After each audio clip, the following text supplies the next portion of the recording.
আমরা সবাই তো জানি জলই জীবন, তাই না? কিন্তু কি হবে যদি বলি এই জলই আপনার জীবন কেড়ে নিতে পারে? হ্যাঁ, ঠিকই শুনছেন। চলুন জলের এই মিথটা আজকেই ভাঙা যাক। ওই যে বলা হয় দিনে 1 গ্যালন জল খান, খুব স্বাস্থ্যকর, কিন্তু এটাই কি আসলে একটা ভয়ঙ্কর বিপদ ডেকে আনছে? উত্তরটা কিন্তু বেশ শকিং। ব্যাপারটা বুঝতে চলুন এক দৌড়বিদের গল্পে যাই। একটা ছোট্ট ভুল যেটা হয়তো আমরা অনেকেই করি।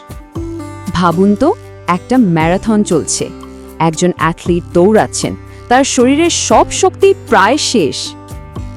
ঝরঝর করে ঘাম ঝরছে, শরীর থেকে শুধু জল বেরোচ্ছে না, বেরিয়ে যাচ্ছে সোডিয়ামের মতো জরুরি লবণও, আর তেষ্টায় গলা শুকিয়ে কাঠ। তো তেষ্টা মেটাতে কি করা উচিত? জল, তাই তো? উনিও তাই করলেন। 1 বোতল 2 বোতল জল খেতেই থাকলেন। আপাত দৃষ্টিতে তো এটাই ঠিক কাজ, তাই না? কিন্তু এই সাধারণ কাজটাই ছিল তার জীবনের সবচেয়ে বড় ভুল, একটা মারাত্মক ভুল যা তাকে সোজা মৃত্যুর দিকে নিয়ে যাচ্ছিল। তো আসলে হচ্ছেটা কি, এটা বোঝার জন্য একটা দারুণ থিওরি আছে, নাম দ্য সল্টি স্যুপ থিওরি।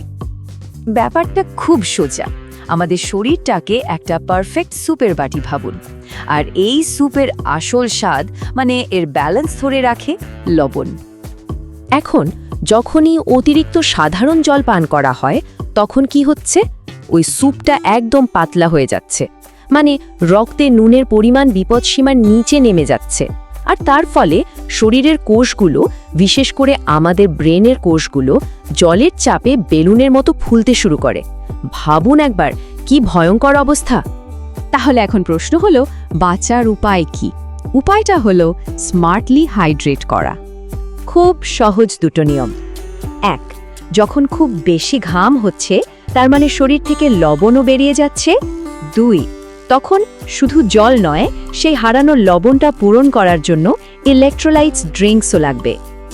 সুতরাং পরের বার যখন প্রচণ্ড তেষ্টা পাবে, একটু থামবেন, নিজেকে প্রশ্ন করবেন, এটা কি শুধুই জলের তেষ্টা, নাকি শরীর অন্য কোনো কিছুর জন্য সিগন্যাল দিচ্ছে?